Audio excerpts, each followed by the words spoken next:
nembang tengara mundur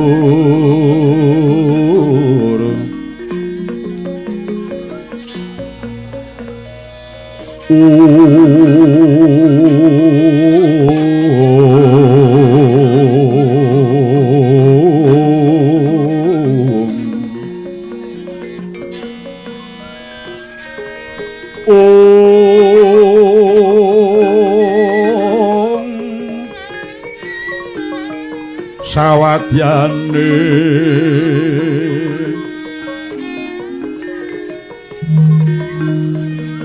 nadya kundur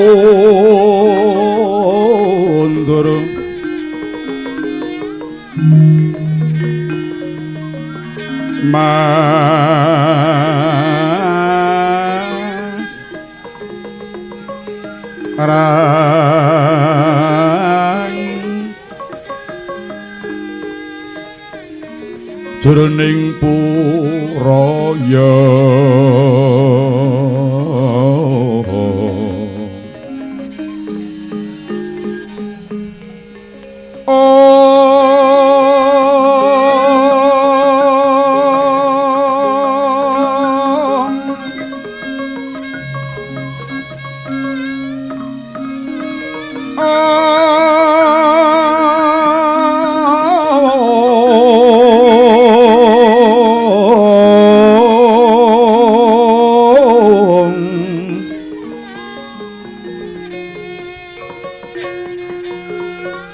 samya hamarengi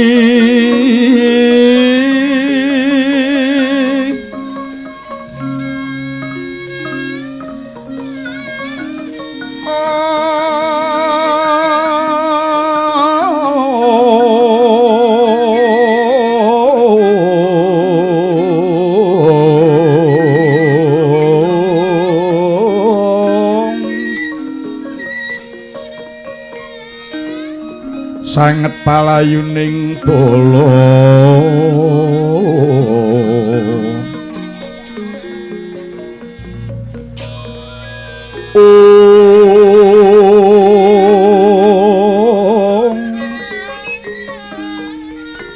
kadya rebut ducung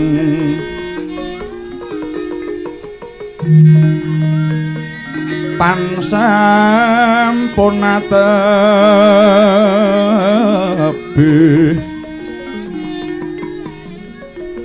prapteng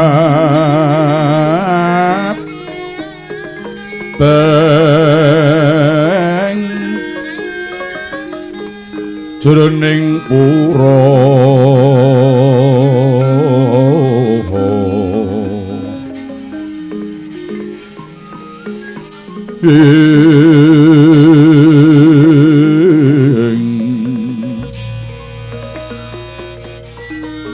sagunging prawadya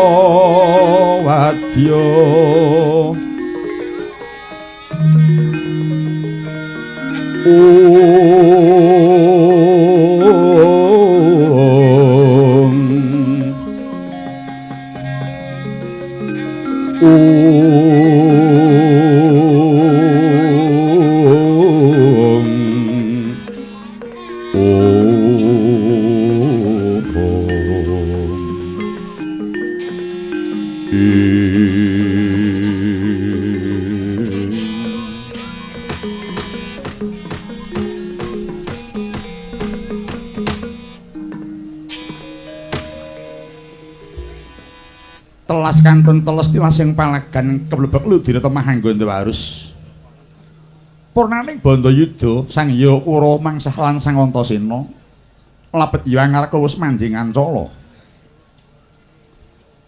sepis-pisan mun madyaning Rananggana amung swara kidung lanayung binarung swara tambur nembang tengara mundur asung panglipur dhumateng wadya ingkang ajur labet kenging kridaning sangkur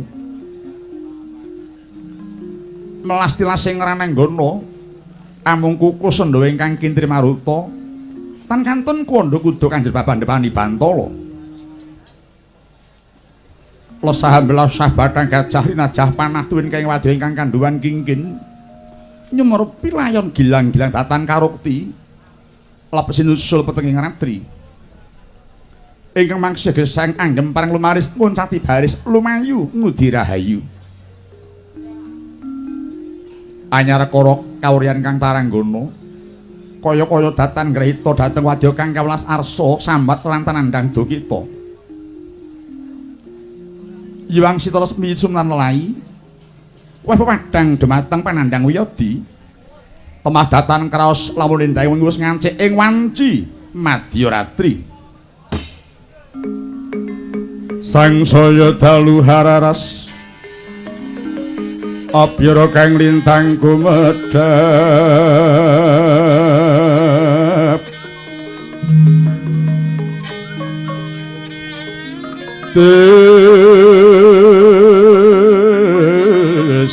Sonya tengah wengi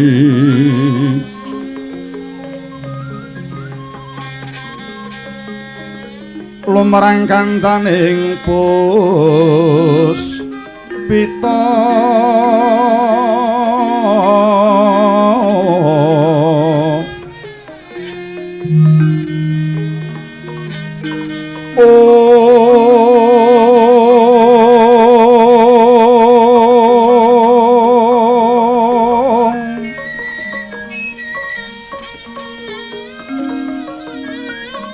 karang nyuwan ing putyanira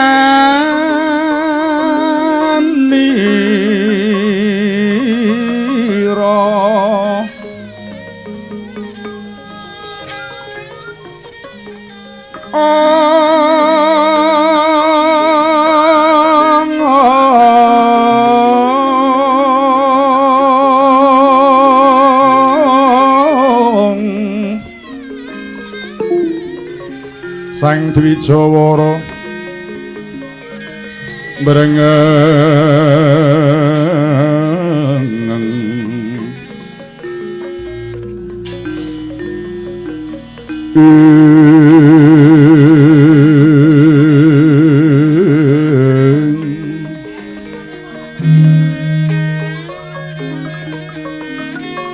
leres swaraning madu prangta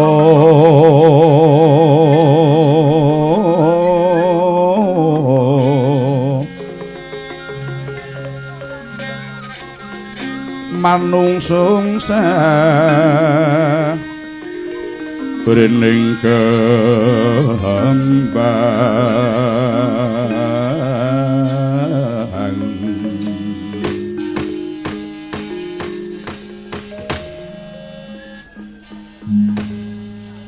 witeng klopo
ing mangke datan kacarita ing samiyun saking ladan jangkar bumi Gentya kang minusa tan kadingang mungguing padukuhan Karang Kadempel nenggih Kilurah Petruk terenguk sinartan hanya karsinom urujak jeruk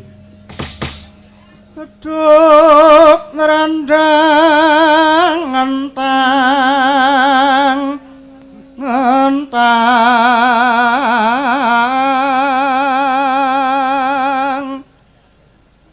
Mbak metole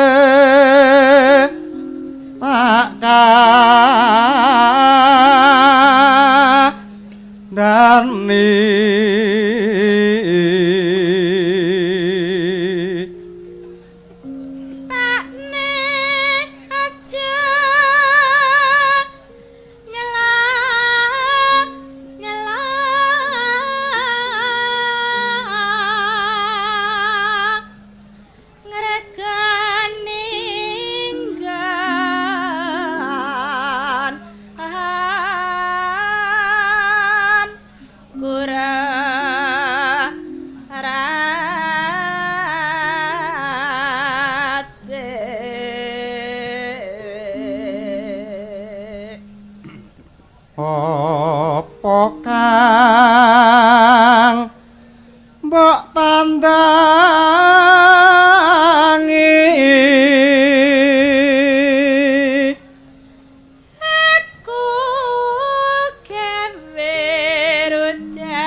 Berkekek ukek hembel sadulita. Lae. Tuli anakku lanang Sugareng. Kula wonten dawuh Rama nimbali Kang Putra Pancakrawangsa. Lan kowe Petruk anakku lanang Nger, Supetruk wonten dawuh Kiai. Lan anakku ragil Nger, Subagong. Kula wonten dawuh Rama Susemar. Malah elek, Gong. Kaya ngapa mungguh lega lan senenge atiku. Nyumurupi anak-anakku ora kendhat nggone cancut kanthi cancing sabiyantu marang wong tuane. Ngelingi aku dadi kepala desa Engkar Kedempel kene kuwi padha dadi perangkatku kabeh Tole. Nggih, Mo. Nggih, Pak. Padha ngatonake oleh padha. Dandani marang jiwa sing rusak. Bangun marang laladan. Lan tansah wekeling pakaryan ora limarang gawean tanggung jawab dhewe-dhewe. Pun kewajiban kula kok, Mo. Nggih. Nyatane kula Kang Garing Bagong dados perangkat desa nglayani dhateng masyarakat kok, Mo. Bapak pun ate taring dawuh kalih kula sing surasane pamong sing becik kuwi ngladenana apa butuhe kabeh para kawula. Aja nganti malah njaluk diladeni para kawulane. Ra ngono to, Mo? Iya, pancen bener, nggih. Lan maneh kuwi tak elingke nala Garing Petruk Bagong minangka dadi perangkat desa kudu ngerti marang bebaya tumraping pemerintahan, nggih. Weladalah. Napa bebayane, Mo? Nggih nyuwun dawuh napa bebaya tumrap pemerintahan, Mo? Lah. Bebaya tumrap pemerintahan kuwi tumraping Semar ana 5. Siji, lamun ana punggawa kang ora ngerti marang pakaryane. Kaping pindho, lamun ana punggawa kang adol gawe golek pangalembana kuwi ya bebayani. Ping 3 lamun ana punggawa ingkang dadi anak emas kuwi ya mbebayani Tole. Kaping 4 lamun ana punggawa kang dadi durjana kuwi saya mbebayani meneh. Geneping kaping 5 lamun ana punggawa kang ora adil kuwi uga bakal mbebayani. Mula 5 perkara mau kudu mok singkiri ya, Nggih. Wah, nggih Mo nggih.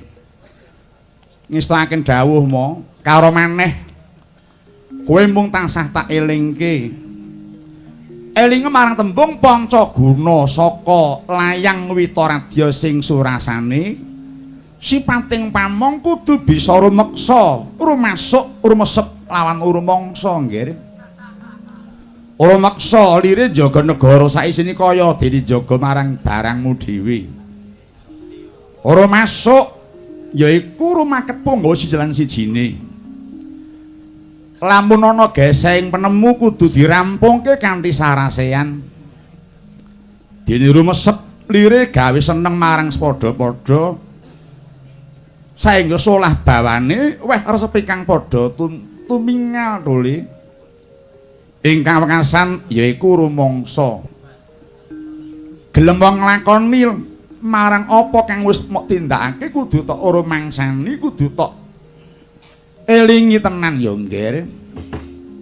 Inggih ngestaken dawuh, Mo. Inggih sendika mula ora aneh bapak ki dadi lurah seprene isih awet ya, Truk. Lah iya. Kancane 8 taun mudhun nek bapak tobat arep rampung pilih meneh saka becike bapak oleh dadi pamong. Nah iya. Mergo kakekne duwe semboyan kok, Gong. Semboyane apa? Yen macan mati ninggal lulang, gajah mati ninggal gading, nek wong mati ninggal jeneng sing ana manfaate. Tumraping bebrayan agung. Marga sak apik-apike wong sing piguna tumrap nyang wong liya. Ngono ya, Truk. Iya, Tole syukur. Kanthi Petruk matur ngono genah yen Petruk tekun ngibadahi ngerti marang surasane ngagum kang dirasuk Petruk kuwi dhewe. Inggih sembah nuwun, Mo. iki wis wanci tengah wengi Dole, aku bakal manjing nyang pelanggatan dhisik. Wis wancine aku kudu sembahyang bengi Dole. Weladalah. Jan kakekne hebat, ora kendhat oleh tahajud ya, Truk. Wah, ayo pancen dadi pengayoman kok mo. Iya, matur nuwun. Ayo Kang Gareng. Gandeng kakekne lagi manjing marang pamelengan. Iki mumpung ana kaludangan kang prayoga digunakake. Ya. Ora ketang klungsu-klungsu meludu. Melu ngeramekke dina kamardikan. Mengeti sing kaping 58 taun iki ya, Truk. Nderekke pepundhenku para bapak ibu ing lingkong kene ya, Truk. Ngendikane simbah jare wong Jawa iki laku sing ampuh mung melek. Ha iya. Kaya kakekne kuwi meleke kuat, tahajud ya ora tau digotangake. Waduh. Apa sak ciptane dadi? Iya. Iki kersane Bapak Haji Mulyanto, Bapak Camat lan warga Gung ing lingkong kene. Sowane Petro ora mung ijen ning nganti para kanca-kanca krawitan jangkep saka Solo. Iki saka paguyuban abdi ya, Truk. Abdi iki apa to, Deng? Amardi budaya dadi intah kuwi abdi. Pesindene jangkep iki ana Hasta Widowati. Hasta ki 8, Widu ki Swarawati ki sugih. Iya. Wiwit saka tengenku anakku wedok Wijayanti saka suku Harja Makmur tlatah Surakarta. Iya. Angka 2 Mbak Eni saka Kutha Sala. Angka 3 Mbak Pujiani saka Kutha Sala uga. Terus angka 4 iki Ibu Harjutri saka suku Harja Makmur. Iya. Angka 5 Ibu Dewi Marheningsih saka Klaten Surakarta. Angka 6 Ibu Rosiati saka Ndlanggu Klaten. Dene angka 7 kuwi dosen STSI. Ibu Dr. Anda Muryah Budiarti sarjana seni. Sinden diteli loro ya, Truk. Lah sing wekasan kae, Truk.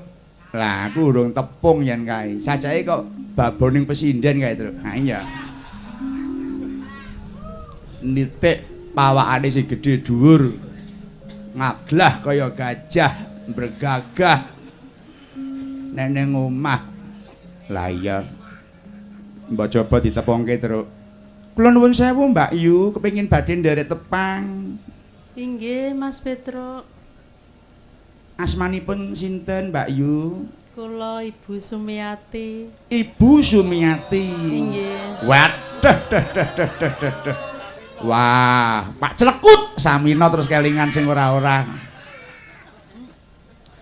Pidal wonten pundi, Mbak Yu? Dateng menika Dusun Sumanding. Dusun Semanding. Inggih. Klebet wewengkon lingkong mriki, Bu. Inggih. Nggih. Kaya metu siji ya, Truk, liyane kok ora enek ya. Monggo kene iki gedung pesinden ya, Gong. Lah nganjuk ki tenan kok. Komplit, dalang akeh, kerawitan akeh, sinden ki tenan arep bothok kelakon. Nganjuk iya. Kalau mongso aku iso nonton nggon TV kae iso ana wisudan waranggana kae. Wah iya. Heeh. Inggih sembah nu dateng Kakang Mbok Sumiyanti sampun kepareng tumut nyengkuyung pagelaran dalu menika. Nggih, mugi-mugi lemah teles nggih Mbak Yu, Gusti Allah sing paring piwales. Margi Pak Dullah mikul bedil, Gusti Allah Maha Adil. Wis Gong, kaya ludruk kejer parikan. Wah, ki wis ana lumaraping nawala Kang Garing. Wah iya. Ayo ngaturake lelagon-lelagon wiwit saka Jawa Tengah, Jawa Barat lan Jawa Timur. Iya. Ya dirasake mboko siji ya, Truk. Iki tak wiwiti saka Jawa Tengah dhisik. Jawa Tengah. Milih apa Kang Garing? Uler kambang sik lho sing laras-larasan. Uler kambang. Ku saya suwi saya anget nek bab nggon sing gedobrakan Bagong bagiane. Ya, basa sing keras-keras ku aku. Uler kambang. Ngersake suarane sapa? Hayo sinden lokal sik dicaosi pakurmatan lho Le. Mbak Sumiati monggo keparang ngaturaken uler kambang, jineman uler kambang. Mongko pakurmatan paduka Kakang Mbok Sumiati. Sumiati iki jeneng sing anu ya populer ya, Reng. Nah iya no. Ngendi-endi iki eneng lho Sumiati. Blitar Sumiati ya enek. Nganjuk Sumiati ya enek. Jakarta kae ya eneng Sumiati. Seragen, nah iki ya eneng Sumiati. Weh, wis meneng gong aja gambleh we. Monggo Mbak Yu pun aturaken.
Ayo pancen warang nggon wis pengalaman nyuwara ora ngoyo ning wah mitayani Ibu Sumiati.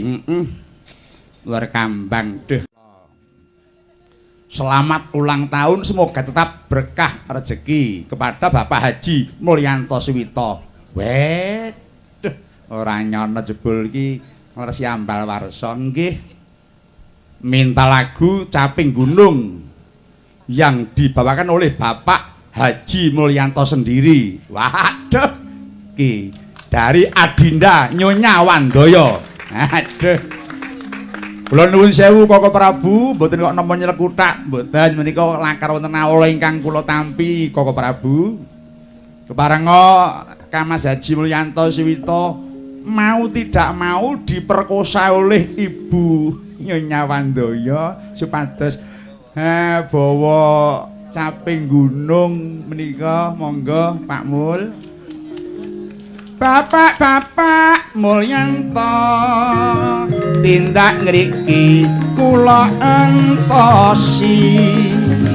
Pak Mulyanto badhe nyanyi, monggo mriki kula rencangi. Pak Mulyanto matur nuwun. Waduh ya, monggo Wis donatur agung isih kersa nembang. Alhamdulillah. Nun sewu Pak Dalang sorantan ora diserak. Ya iki mboten menapa-menapa. Bibar Bondo mesti sae. Pertanggapan. Aduh. Nggih, nggih. Monggo. Nanu. Ah, semanten, Pak. Saben bengi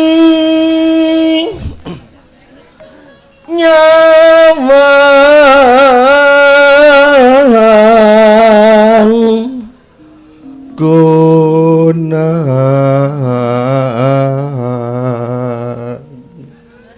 Japi nuwun sewu dipun selingi Mbak Rusyati. Timbang turu sore. Ya. Timbang turu sore-sore. Nggih Pak Mulyanto. Nggih Pak Mulyanto. Monggo kundur lengkong. Nggih. Loh.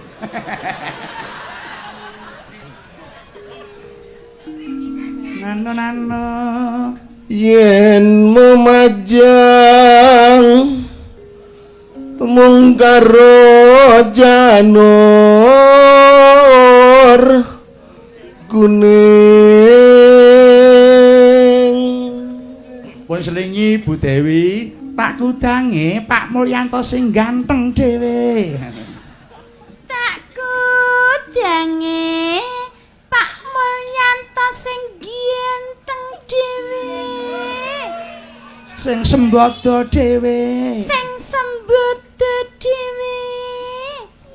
Tak emikane dhewe. Rah, Bagong yo. Tak patak watu raimu kok. Ora wani. Ora wani, wong li mbayari kok ya. Nano Kembang wae weton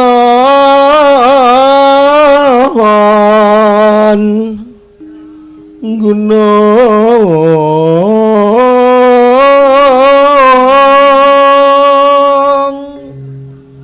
mongko wis suwe nilar lengkonge wadene ora supit tembang Jawa. Lho Pak Mulyanto kok padake Bagong.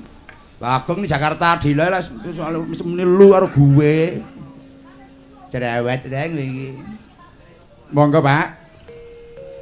Pacitan sarwi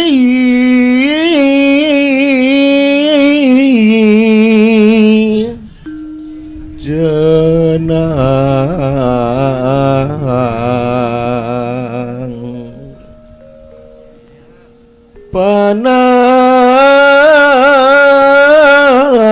panas udan. Interupsi Pak, menika keparenga ngaso sawetawis kagem kontes parian para ibu-ibu. Oh iya, ya. Monggo siji coba saka lokal sik, Bu Sumiati.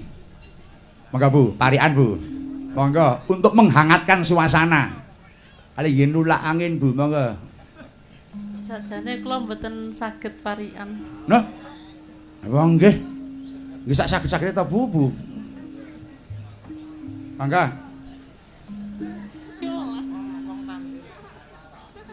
Anu. Numpak becak, Aduh. Numpak becak, rodane miring. rodane miring. Kapaleng penak karo jeng. Lah ra apa to? Oh alah Gusti, nyuwun ngapura. Oh alah. Ya wis kono sak karepe. Wong kuwi pengalamane dhewe ya wis ben. Mangga gentos Bu Muriah, monggo Bu. Menano. Tuku geti Tuku geti ning gorang gareng. nyanggurang gareng. Burus yati Bu Rosyati. mendem sego goreng. Lah iya to wong pesinden kok entek 3 piring ini ora Rosyati. Mula kok nganti nyeng. Nanti klemun-klemun. Ya wis ben mumpung enek. Ning tenan wah, tenan karo ibu-ibu bapak panitia iki diuja kok wetenge yoga-yoga iki. Sak mbledhose cekake. Lah iya. 17-an kok ya banyu mili suguhane ya Reng. Lah iya. Padha ning Demak ndek ben ya. Kaya banyu mili. Semene mung banyune tok. Sewengi mung banyu putih hae. Bareng sudah nguyuh nganti rantek-entek. Iya. Monggo Mbak Rosyati arep ngonter karo Mbak Muriah monggo. Apa golek parian liyane monggo. Tuku telo. Tuku telo. Nggih. Yang Surakarta. Terus Sugeng Ambar Warsa. Bapak Mulyanto. waduh. Paringi tambahan, Bu.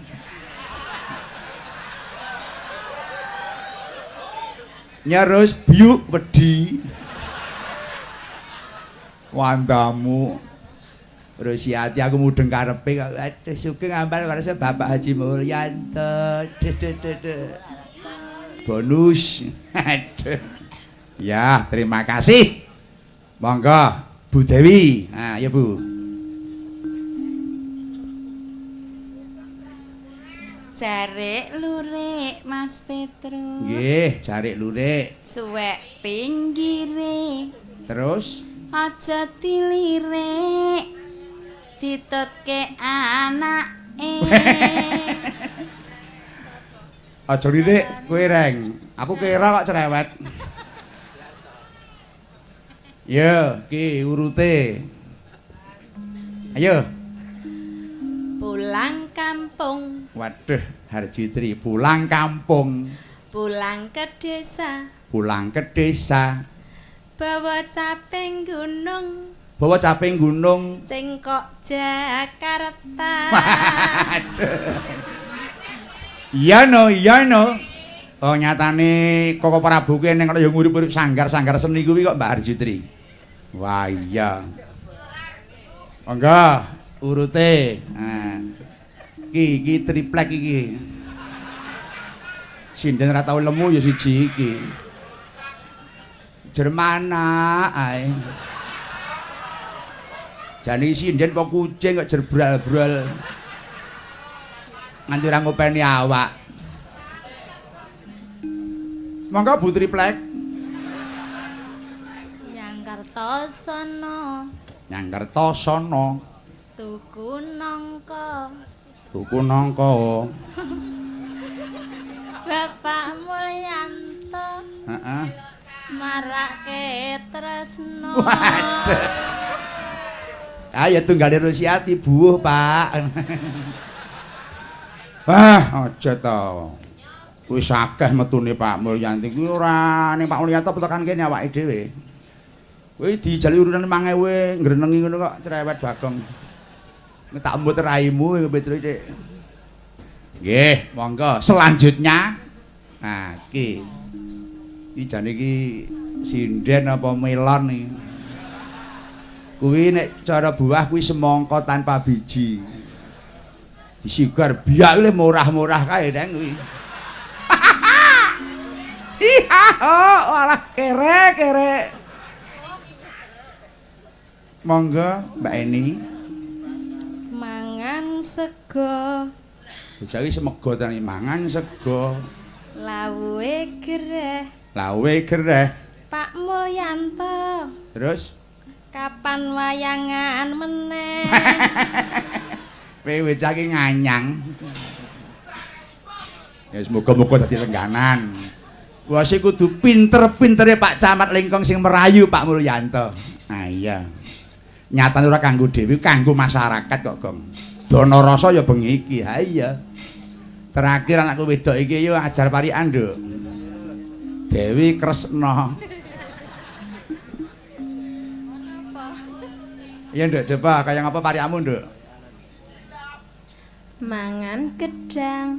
Mangan gedang. Cacahe 5. Cah murka kuwi. Entek 5 to, cacahe 5. Sregep sembahyang. Terus mlebu suwarga. Waduh. Wah, iki jan iki sinden weton pondok ya iki, Gong. Ha iya. Wah, jan agamis. Heeh. Monggo kalajengaken, Mbak. Nano. Panas udan. Aduh. Jadi lali, Pak. Mboten. Panas udan aling-aling caping gunung. Jenemane ayo kowe nduk Wijayanti.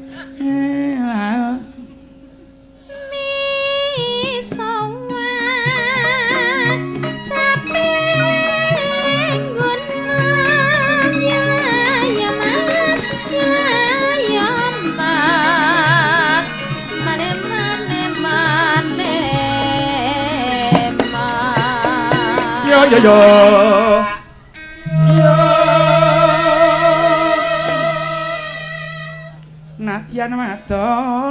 Natian wadon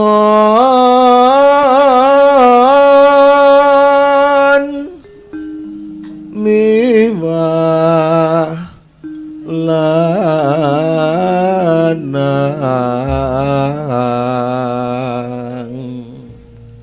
kaya dudu Pak Mulyanto ya kaya londo ya, Tru. Natian wadon krasa nembang wis alhamdulillah aja cerewet Gong, tak dupak raimu kowe engko senengane kok. Nyatane ya suwe ora kumpul gamelan ya lumrah wong dudu profesine kok Crigis Bagong. Kowe engko arep dinjem apa wis dibayar kok arep dinjem? Oh wis ding. Inumane banyu bene tepuk tangan kagem Pak Mulyanto Bapak Ibu. Waduh, terus. Sami-sami Pak. Merang teles Gusti Allah sing bakal paring piwales. Nggih, matur nuwun. Wah, terus melayu Pak Mul. Monggo kepareng apa lajengaken Nduk Wijayanti sak langgame nggih. Monggo. Dek jaman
Sekar pisan nyaman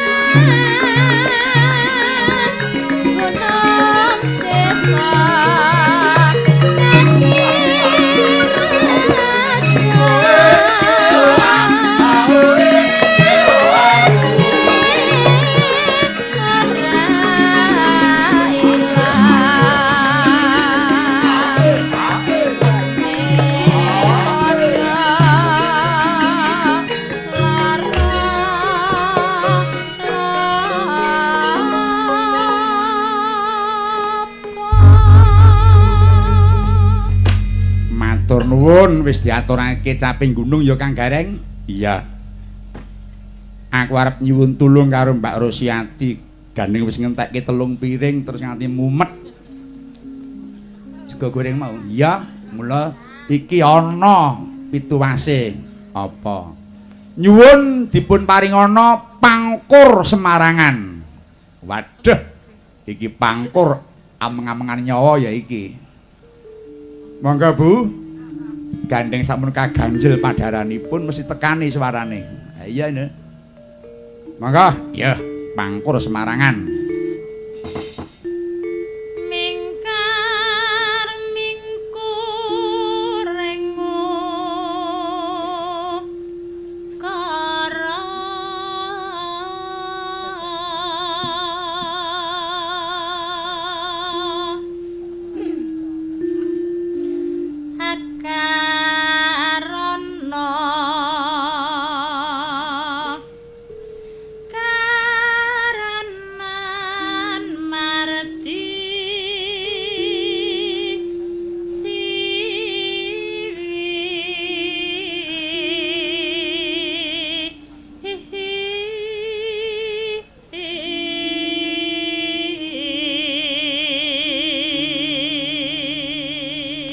Awas ning ngambah dalan gawat ngati-ati Mbak Ros.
Turi putih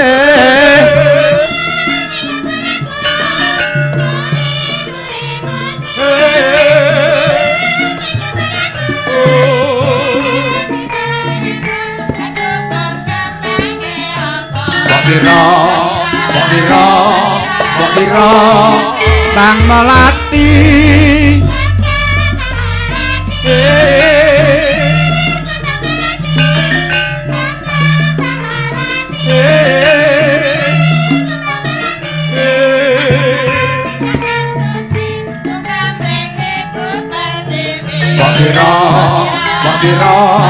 Mbok kira Bang Cepoko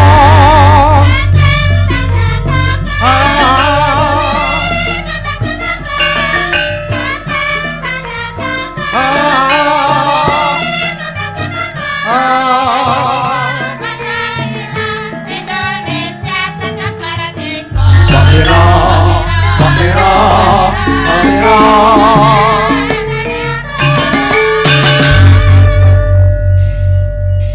lelagon sing berak iki mau. Kembang-kembang kantil nganten anyar diiring bedil, bedil muni jaran jundil kepleset gundil lan pentung. Gareng iki marake tratapan. Wah, lagu-lagu mbiyen iki jek eksis ya wah tenan. Lagu yasane Pak Tarto Suwargi iki tenan kok ora lapuk mergo udan ora lekang mergo panas kok. Iya. Heeh. Sawise ngaturake lelagon Gagrak Semarang mulih nyang Solo sik. Sebelum menginjak yang lain. Oh iya. Yang Solo ngapa? Nonton kaendaning Putri Solo dening Bu Dewi Marheningsih. Ya, dados mangga Putri Solo, monggo.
Dangdut kayak Truk. Ya, dangdut.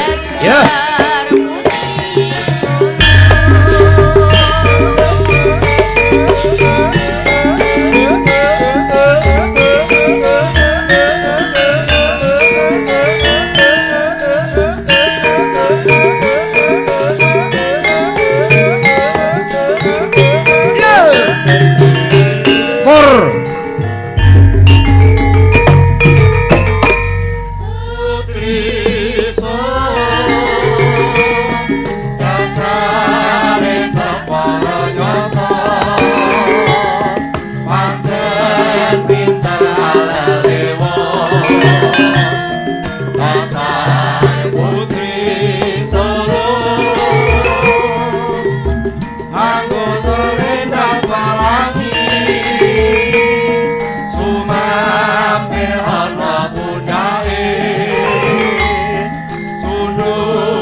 Ya.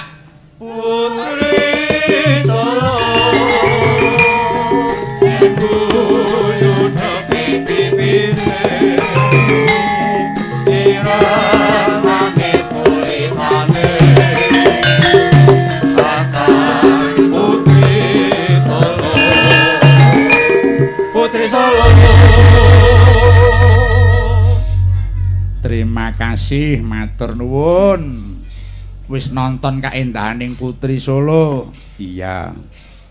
12 numpak bis yang Jawa Barat Jujuk Bandung. Apa Gong? Jaipongan. Lagune khas Parahyangan, judule Bulan Sapasi. Waduh. Bulan Sapasi, heeh. Bawane judule Entok Mulang. Entok Mulang, heeh.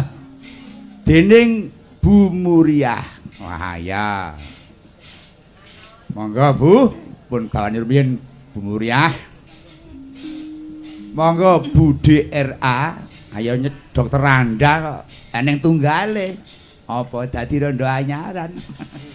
Bagong iki buka wadi. Monggo Bu, entok mulang Bu. Monggo.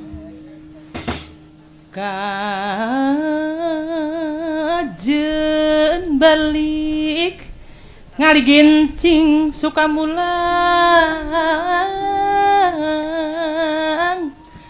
dak ngelong kewan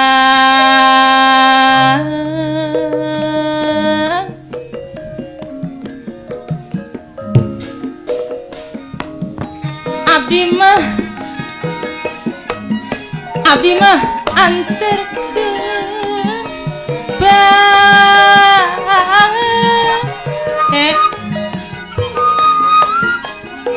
anterkeun ke nagara anu baheula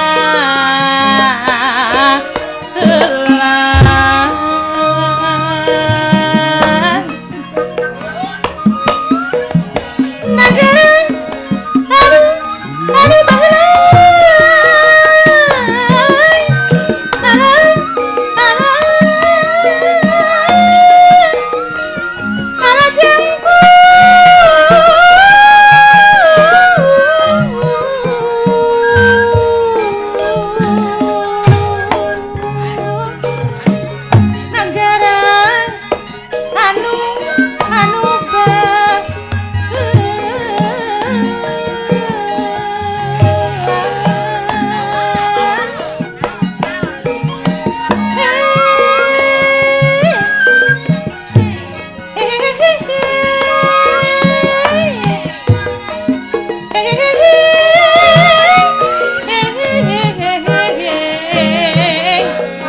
tongkrong los kakolong kojengkan ngajing-jing ayam kaditu agan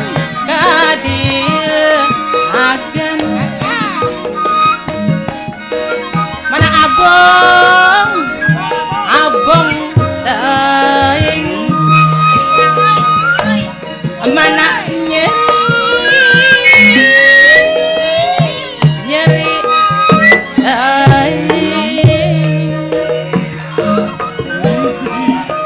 entok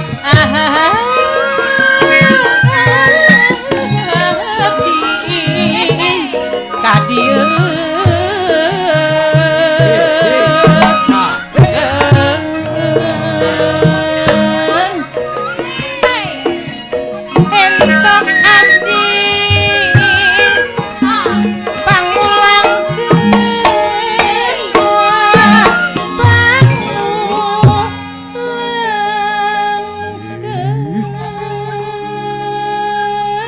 iki mau bawane reng dawa ya terus. Oh iya entok mulang kok. Ya mlebu lagune Bulan Sapasi. Dados, monggo.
Gloriah ketok dayane ya, Truk. Ah, witekno ngopo mikir ijen iki, Dik. Lah ya ora mikir sawo-sawo mikir anake, ha iya. Ngladeni kakung wis ora. Mung kari mengestoni karo anak-anake karepen padha dadi kabeh. Nggih ta, Bu? Nggih, Mas Bagong. Lah nggih. Kedah ngaten dadi direwangi bengi-bengi nyang terop ya musabab beteke goleke anake. Iya. Nggih kali mikir pejah. Loh. Nggih ampun sik to. Niku perlu niku Mas Bagong. Oh inggih lakar inggih pancen wigatos. Sawise wani urip ya kudu eling nyang pati kita Bu. Nggih. Nah, mula terus tepanjane gedhekke panembahe. Ana ta Bu? Nggih Mas Bagong. Nggih. Nek aja mati sik eman-eman. Ya urung tuwek nek kuwi ya. Ya cik sak adikku. Heeh.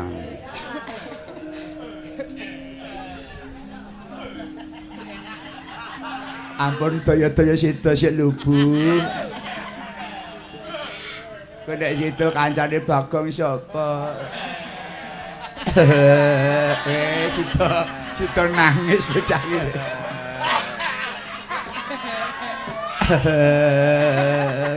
Ginjelku kumat. Mudaro. Sajake. Hao. Aduh wis Deng. Nggih. Iki ya mung berhenti di sepanjang gojekan kok, Gong. Ha iya arep ngopo? Hah. Langsung nyang Jawa Timur. Iki Pak Camat ngersake suwantene Pak Gito Kartolo sing nrimo sore mau kok. Wah, kae jan nrimani bergas tur ya dalang kok. Oh, anggota apa padi kok. Ha iya.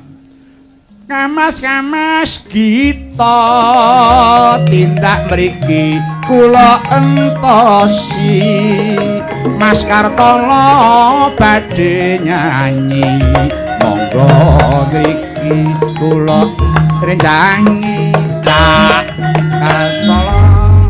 Dah. Nuwun sewu Mas Petro. Nggih. Saderenge kula ngidung kula krungu swara miring. Lho, swara miring. Enten enten sing rada putus asa ngoten lho. Lho, napa nggih ta? Nggih wong jane ngoten dereng pantes wong upama ngoten nggih. Upama mboten putus asa sing keramut nggih enten jane. Waduh. Waduh. Tapi wong ya diarepi wong kene tukang nyurung gerobak. Menika sampun kok sampun prastya ing batosipun kok Mas nggih. Gito. Ya kudu ngono. Nggih ampun mboten aja ngomah-omah melih. Alah. Wis ngerti rasane kaya ngono kae nggih ta. Nggih, itu termasuk sumpah. Ah nggih. Kantun momong putra. Nggih, wis pokoke gak perlu ngono-ngono kuwi kecuali kepepet. Aduh, ning mboten. Ya, iku ya. Cak wadon ayo dibajakno sih. Monggo. Yo, jula-juli. Kanca lawas gitu. Nggih. Monggo, ya, Cah. Tung tak tong yo. Yuk.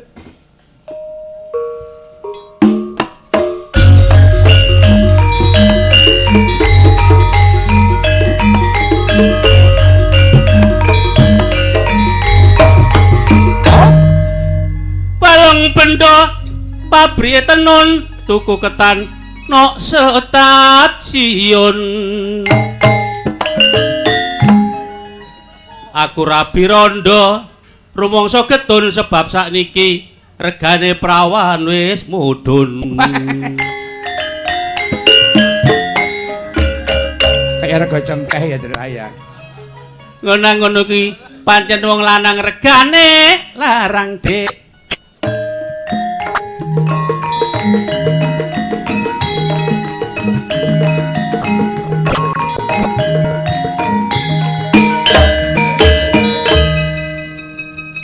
Duh, lu nyiter iki jan. Kuwi apike sing nyiter gak ana kacamata ireng. Wah. Dituntun ra apik kae. Ayo kendrung anjuk. Lah nggih. Tuku payung ku grendul sing ngidung iki pacare Inul.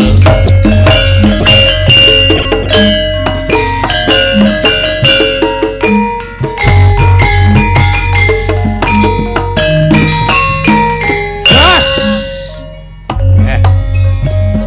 Ayo Cak, yo ngidung ngrungokke awake dhewe. Ayo.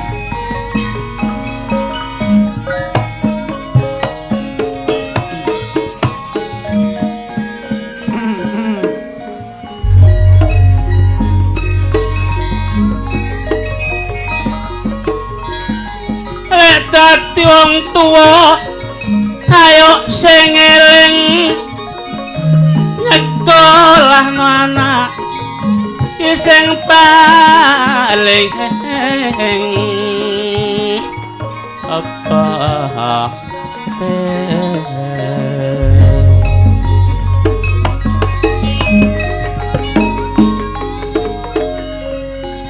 lek arek cek seneng sekolah dek ojo dipeksa kawin besok menyesal lek tersiksa batin.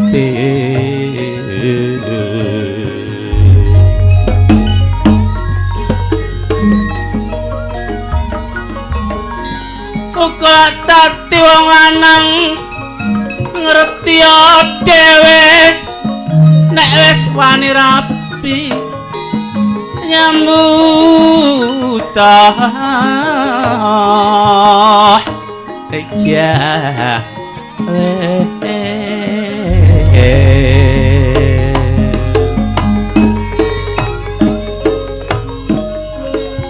wetok mono dolor gak ngerti jawane pokok sing lanang teko takon ka ya